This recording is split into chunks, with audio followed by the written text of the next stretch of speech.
Everyone, welcome to tarot with Sonali. आणि आता जी राशी आहे मिथुन राशी, तर मिथुन राशीसाठी काय मॅसेज आहे? 12-12च्या एनर्जीचा मिथुन राशीसाठी मॅसेज आहे.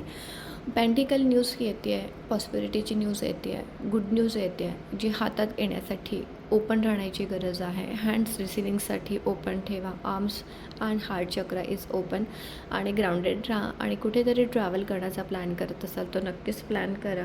खूप सुंदर एनर्जी आहे. आणि ओव्हर थिंकिंग मनीच्या बाबतीत करू नका. मनी फ्लो होणार आहे तुमच्याकडे. सेकंड कार्ड आहे सन आहे. वाव, सन पॉस्पेरिटी आणि न्यू बिगिनिंग घेऊन येतं. तर सनफ्लावरची एनर्जी आहे. गुरूंची कृपा तुमच्यावरती खूप राहील. येल्लो कलर खूप इम्पॉर्टंट असेल. जर शक्य असल्यास सूर्याला पाणी नक्की अर्पण करा. त्याच्यानेही जे अडथळे आहेत ते दूर होतील. हॉर्स हा पीस आणि स्ट्रेंथचा कार्ड दाखवतो. नक्कीच तुमच्याकडे कॉन्फिडन्स आणि नवीन गोष्टी अट्रॅक्ट होत आहेत. डेव्हिल आहे. निगेटिव्ह थॉट्स, निगेटिव्ह ट्रॉमा हे सगळं दूर करा. पॉझिटिव्ह थिंकिंगकडे लक्ष द्या. आणि पॅन्टिकल आहेत. 2 ठिकाणी पॅन्टिकल आहेत. तर पॅन्टिकलची न्यूज नक्कीच येणार आहे. आणि पॅन्टिकल अट्रॅक्ट करण्यासाठी नेहमी पॉझिटिव्ह राहा.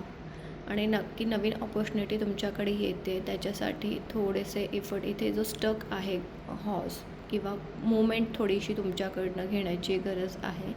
तर जेव्हा तुम्ही ॲक्शन घेणार त्याचं रिफ्लेक्शन तुमच्याकडे पॉस्पेरिटी आणि पॉझिटिव्हिटीमध्ये दिसेल. Thank you so much. Thank you everyone.